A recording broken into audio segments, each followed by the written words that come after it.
Welcome back to another episode of Preacher in the Hat. My name is Eric. Across from me, my brother Derek, my dad Steve here, and of course our man Chris is behind the cameras on a hot mic-ish. We'll see. And a big bag of pork rinds. Yeah. So it's been what, a month or two since Been a minute. Various reasons took us out of the podcast studio. The biggest one probably being mine and Derek's oldest son's baseball season. So that impacted a lot of Tuesday nights, more Tuesday nights than I was expecting. So they were supposed to have games, pretty much every Saturday, and then either Tuesday or Thursday. And we pretty much ended up having, like, every time we had a midweek game, it was Tuesday. So, and baseball's important to us. Welcome to baseball season. Yeah, and important to our boys. That's what I mean. Well. Yeah, so they enjoyed the season. Mm-hmm. And more important than shipping a podcast to you chumps listen. Yeah. Yeah, so take that. Yeah. So take that. Yeah. Got a question for you guys to get this thing kicked off right. And I guess you can mention somebody. It doesn't really matter. You can mention somebody but I was thinking maybe more of things that would be a little bit better known for any audience. But if it's local to somebody that's fine too. Who do you think of when you hear the phrase "heart of a champion"? Who comes to mind?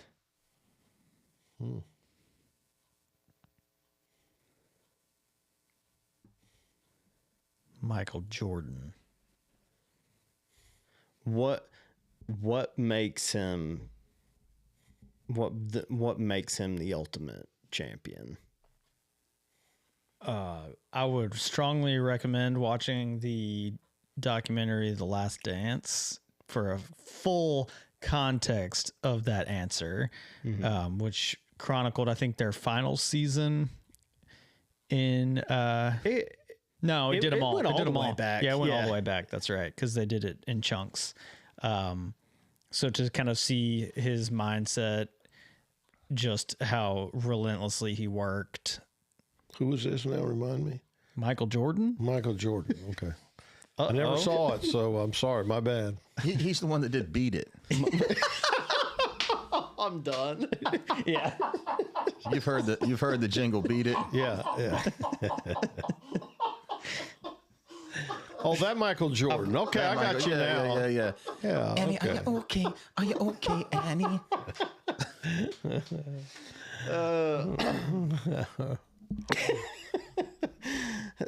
Good old Magic Jackson himself. Magic Jackson. Okay, yeah. Sorry, I didn't realize that would need added explanation there. Yeah. So just a competitive nature, like undeniable will to win. Yeah. And he could the I don't even know what's the right word. Absolutely asinine ways he could successfully motivate himself. Yeah. Like he could invent that someone trash talked about him and he would use it and just decimate his opponents. Makes me and wonder, no one ever said it. Makes really. me wonder how many times consciously or unconsciously he used his ninth grade failure to make the team, if that ever came through his mind. Don't know. I don't know. He talks about that. Never heard him talk about it too much, did you? Especially when he's in professional ranks. But I've wondered sometimes about that, whether that ever kept popping up in his head sometimes. Wasn't there not to get down into the weeds here about something people don't care about, but wasn't there like a little bit of a misconception around that? Yeah. He was cut from varsity. Right? In ninth grade. Yeah. But he still played high school basketball. Oh, yeah. Mm-hmm. Like, and so I think what Oh people no, I know he did play high school basketball. I knew that. No. I mean, like That even year. in ninth grade, like Oh, I I think see. he still Okay, played I junior see. varsity. I got And you. so I think I could be wrong about this. So someone correct me if I am wrong. You know, blast me in the comments or whatever. But I think he played JV. Yeah. That year. But And the misconception is that he played no basketball that year. He was cut from the program. see. Yeah. And I don't think that was it. And if you think about it, that didn't stop him from inventing the moonwalk and Neverland. Jeez. Yeah. You know what I'm saying? Right. He didn't let that stop him. I mean, the man had hit after hit after hit. I think he didn't.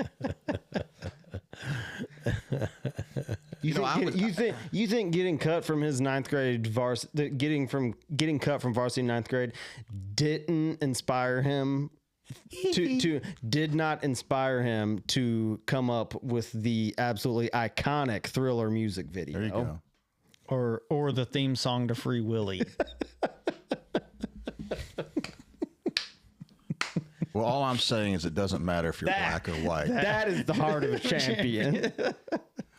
Go, Willie. Well, I don't know about the heart of a champion. Be free. But I would say, I would pick every white boy's answer would be Larry Bird, because Larry had no real athleticism, in my opinion. If you look at even people that played at that time, and yet he found a way to, like, you know, he willed himself to victory so many times. And you look at those old Celtic teams and you're like, God, they were so not pretty. Like, you know what I mean? Like, if you look at like teams with athleticism, they just, you know, you had Danny Ainge and you had Dennis Johnson and the Chief, Robert Parrish. And you were like, how did they win 3 titles? It doesn't even really make sense. Larry was a smidge before my time. I think his career was wrapping up about the time my sports consciousness was beginning, I think. So That's okay. We got YouTube. I haven't watched a lot of Larry Bird highlights. He's definitely isn't who came to mind when I had that thought.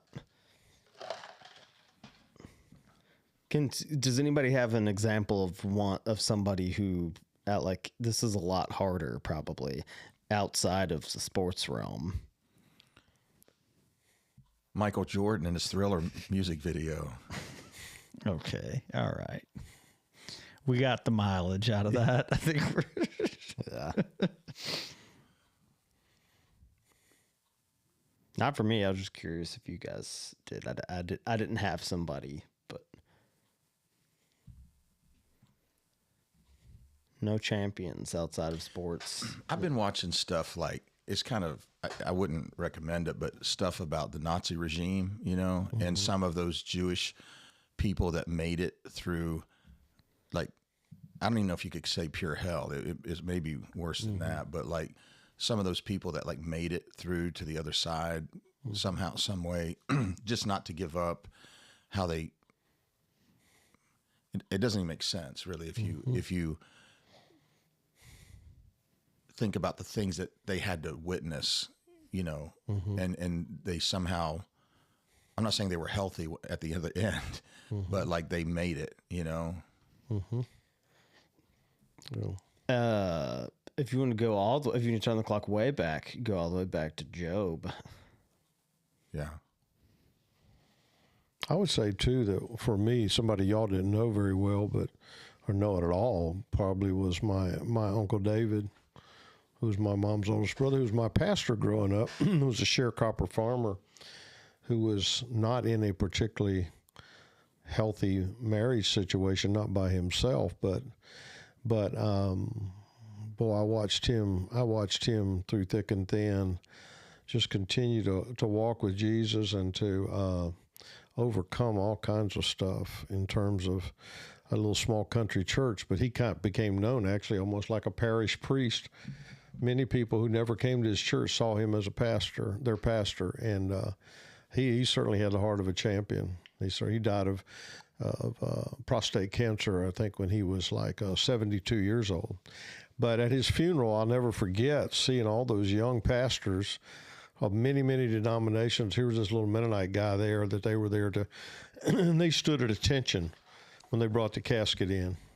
It was pretty crazy. Small country town preacher, sharecropper farmer, and all the guys that were much more educated than him and so forth were there to honor him and what he had done. So he certainly had the heart of a champion.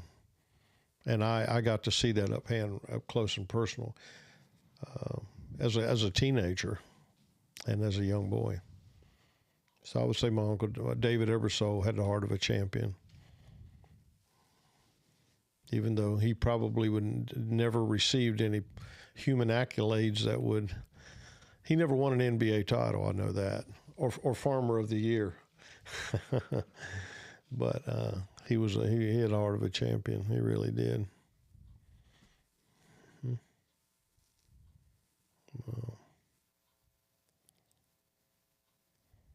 And of course, for me, was my brother. I think my brother Daryl had a heart of a champion, and we've talked about him on the podcast before he died.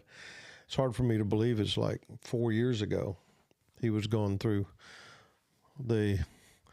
he was the latter stages right now. 4 years ago in May, he was in the latter stages of his chemo and had seen the tumor shrink and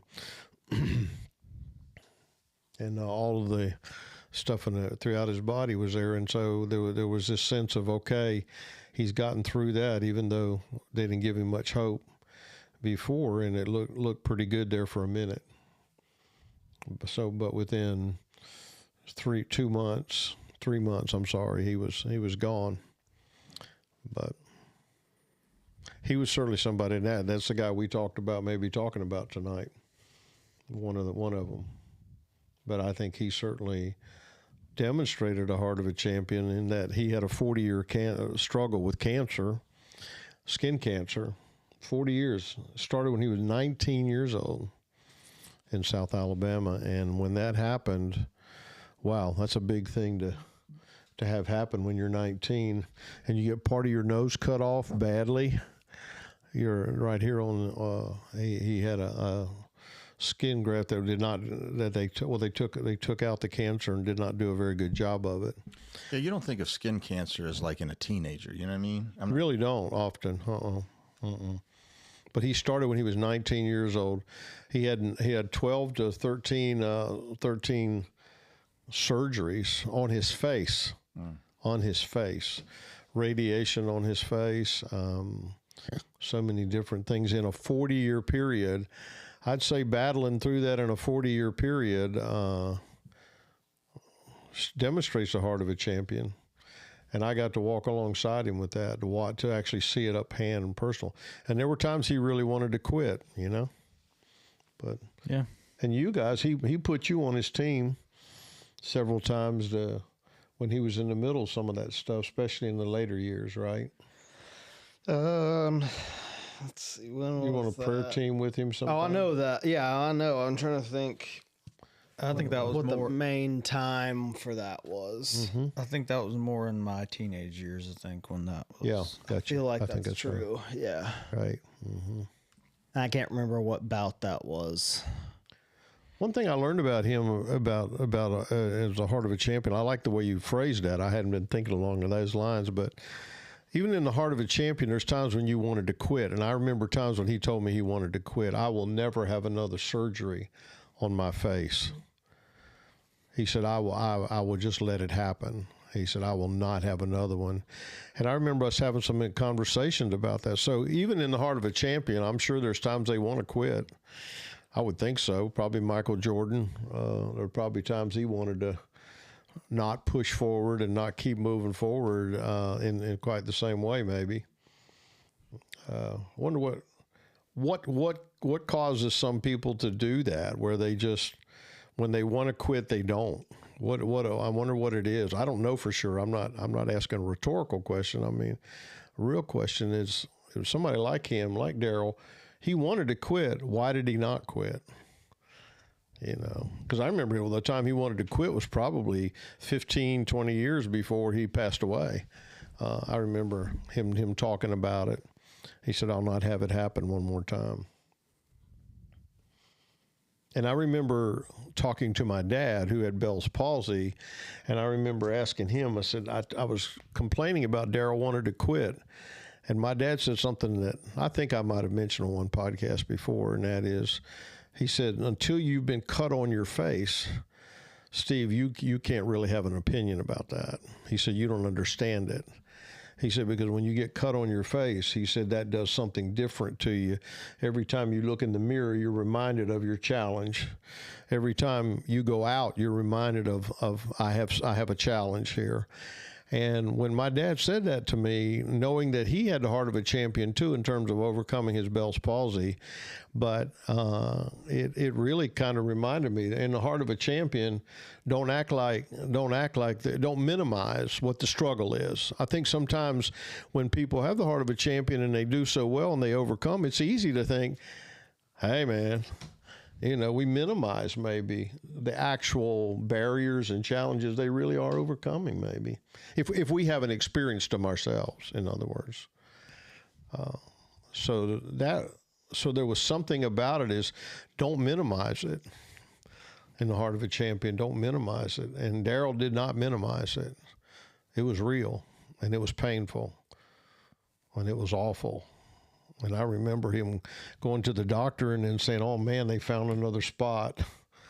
It makes me tear up when I remember hearing his voice, hearing his voice. And so people have the heart of a champion doesn't mean it's just the power of positive thinking and they're always up and they're always going for it. That's not the heart of a champion. Heart of a champion probably has to recognize what the obstacle and the challenge is and face it squarely. That's the only way you can overcome it, is face it squarely. Do you all remember hearing him, Chris? I know you knew him in his later years.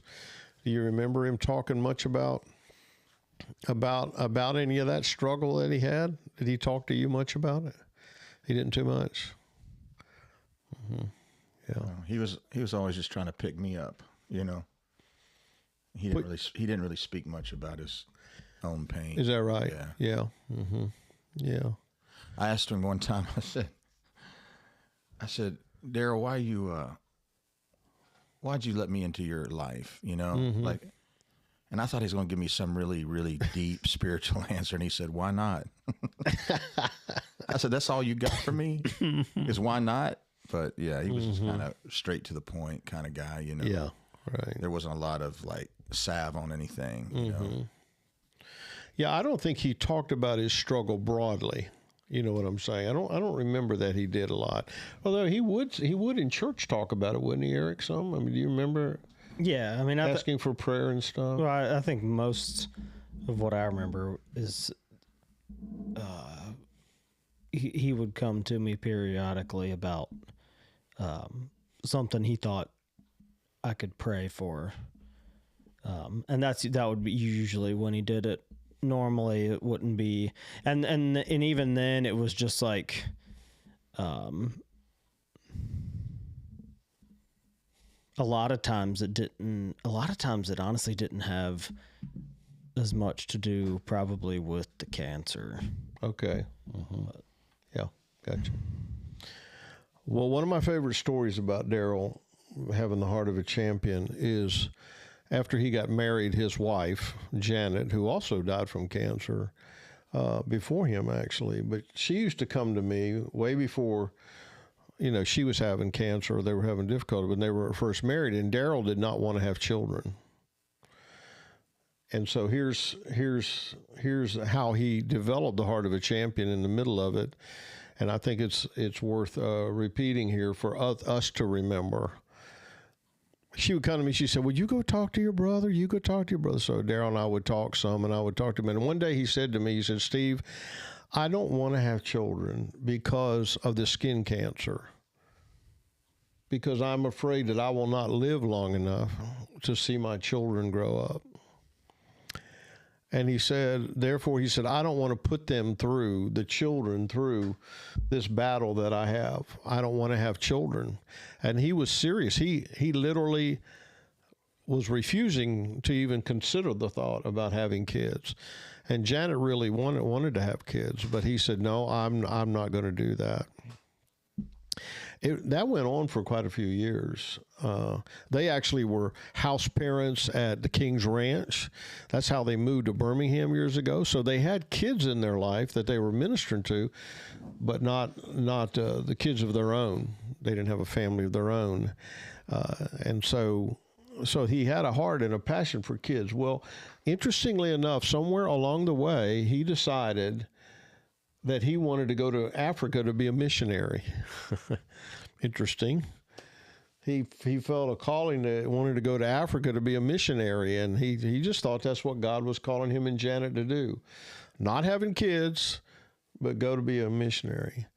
And so one day, I don't remember the specific scenario, but one day he told me, he said, I was talking to God about this, about going to Africa and seriously considering it, looking at it, and those kind of things. And he said, and really, he said, all of a sudden, I heard God say, as Daryl would say, he heard God say, Daryl, you're willing to go all the way to trust me, to go all the way to Africa and be a missionary there, but you're not willing to trust me to have kids. You talk about a powerful moment for him. It startled him. He told me it startled him. And he said it was the thing that changed his mind about whether he would have kids. It wasn't somebody talked him into it, his wife or his family or me, his brother. I didn't try to talk him into having kids. I just let him talk about it. And it wasn't long after that they made a decision to start a family. And but anyhow, the heart of a champion for Daryl, the reason he had a heart of a champion is he would talk to God about stuff. And he would hear from God about what God wanted for him. That's what gave him the heart of a champion. Daryl was not that guy that I got a heart of a champion, I'm going to do it. You know, he was not that guy. Daryl was never that guy. But I sincerely believe that, and I remember one time when he came to me and said, I will never let them cut on my face again. This was years later after he had children. But he said the issue was, for him, he said, I don't want that to happen anymore. And I said to him, Daryl, I hear what you have to say, but would you be willing to talk to God about how he sees it? Would you be willing to fight this spiritually, this feeling you have of I never want to be cut on again? He actually went through a process of praying about that and so forth, and he made the decision for the rest of his life to fight it to the very end.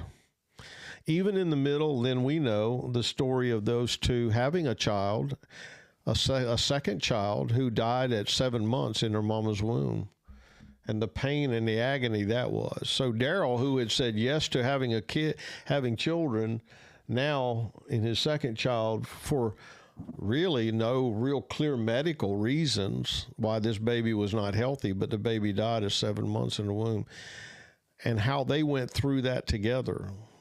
And 80% of the marriages in that kind of setting, when a child dies, 80% of those marriages end up in divorce. And Daryl used to talk about that he knew that. He knew that statistic.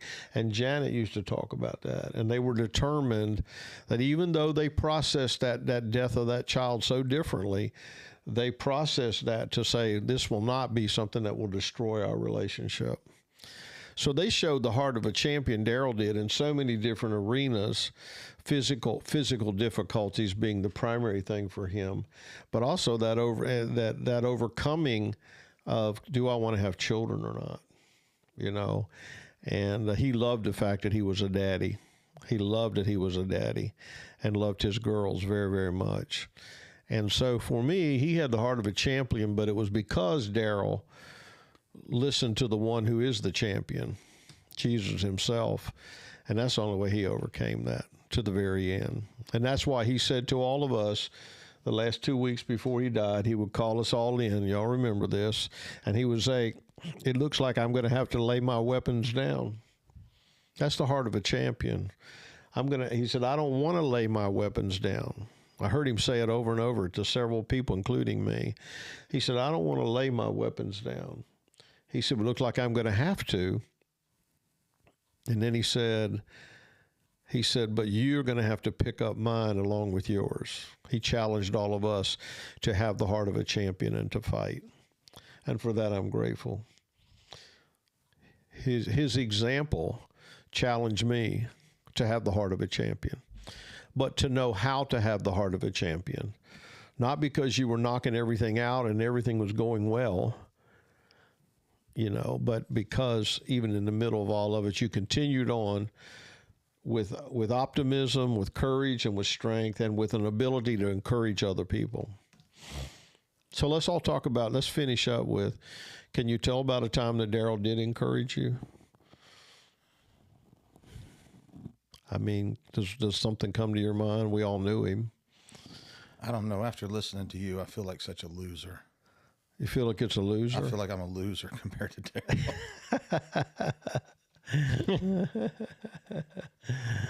But you're still here, Chris. I guess so. Yeah. Yeah. Well, I don't know him that well. I mean, I didn't know him like you guys knew him, but he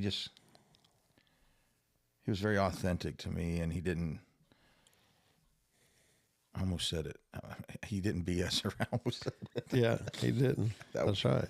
And he just was kind of authentic. You know what I mean? Like, so there wasn't a lot of window dressing or anything. So he just kind of got to the point.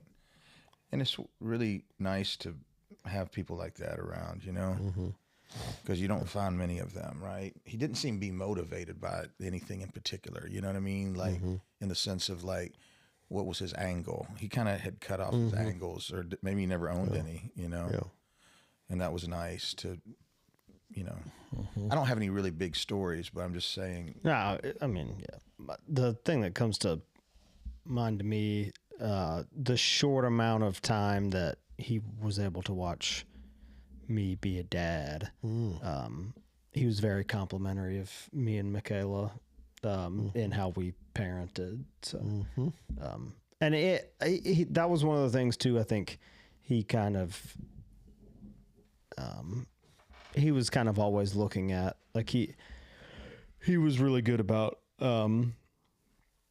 encouraging people who were kind of coming along after him, meaning like people who are just now, like, doing things that he done. I guess easiest way to say it is he was good at encouraging younger people younger than him, who were kind of like maybe going through a stage of life he had already been through. Yeah. Yeah.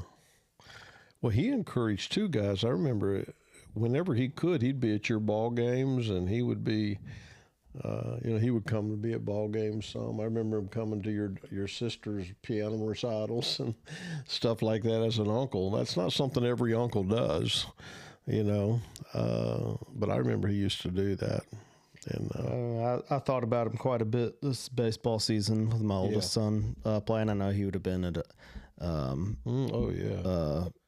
he wouldn't have been at any of the midweek games. That's true.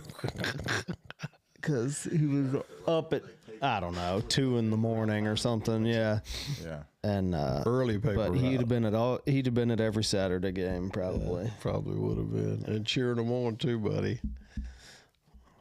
The year he was sick was weird. Justin, your nephew, my grandson, was playing, and he was at those ball games. I got pictures of that, of him being there at that ball game, especially at a championship game that Justin was in and won. And Daryl loved being there. Even though he was sick, I looked up and I was, what is he doing here? There he was at the ball game so he could cheer Justin on. And because he just loved it. He loved it too. He's the reason, guys, if we, on a lighter note, he's the reason that Caden and Ashton and I, our grandsons and his nephews were great nephews, I guess it was. And we went to Truist Park. For the first time, Daryl took me and Caden and Ashton to Truist Park. So my first introduction to Truist Park was because Daryl took us. For people that don't know, that's where the Atlanta Falcons play. That's right. Or close to where the Atlanta Falcons play. Yes, that's right. Yeah. Mm-hmm. Derek, I know he's so much talked often about Emmy, your youngest, whom he never met face to face, but who missed her birth by 2 days. Not even hardly 2 days, and little over 2 days, I guess. And I know that, wow. And I remember when she was born, you came down, Derek, and for me, this is kind of a closing thing to say about him. And I remember when we hugged, when you and I hugged, you know, it was because of the joy of that kind of thing, of Emmy being born and so forth. But I remember saying, boy, I wish Uncle Daryl could have seen her. And I remember your words. He already is seeing her, you know. He does see her. Yeah. And, yeah, the heart of a champion. The heart of a champion. He was rewarded as a champion. Today, he's in heaven with Jesus. And I'm grateful that probably one of the bigger cheerleaders as he walked through those gates would be his wife, Janet, to see him. I can only imagine what that was like. But he died. He died with his hands upstretched 15 minutes before he died. His hands upstretched, and I knew he was being welcomed as a champion into an eternal kingdom. And 15 minutes later, he was there. I'm done.